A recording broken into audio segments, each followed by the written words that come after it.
مفتی صاحب یہ جناب اٹھان طلحہ گجرات انڈیا، سبحان اللہ، سوال کیا بھیجا ہے کہ محمد علی زنا قائد اعظم کہلانے کے لائق ہے کیونکہ انہوں نے مظالم کے ذریعے بلوچستان پر قبضہ کیا۔ خوب، بہت خوب۔ پہلے تو اسی سے آپ کا اندازہ ہوتا ہے کہ جناح کی بجائے زنا کا جو لفظ لکھا ہے نا، یہ بتاتا ہے کہ آپ کا سٹینڈرڈ سوچنے کا کیا، کیا آپ بھی اس قابل ہیں کہ منہ لگائیں۔ غالب نے کیا کہا ہے؟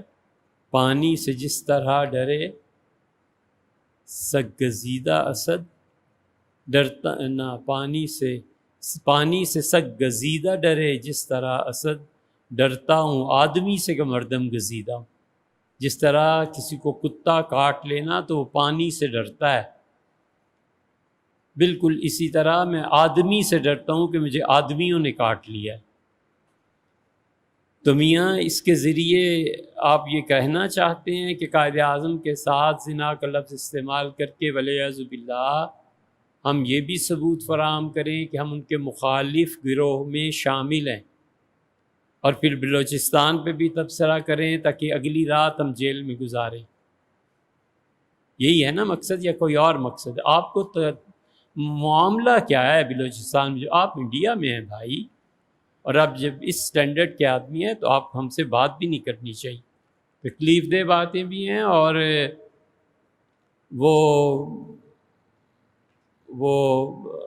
کہتے ہیں، قصہ لکھا ہے بچوں کی کتابوں میں، مدت ہوئی پڑھا تھا کہ حضرت سلیمان علیہ السلام کا دربار لگا ہوا تھا اور حدود کی پیشی تھی، تو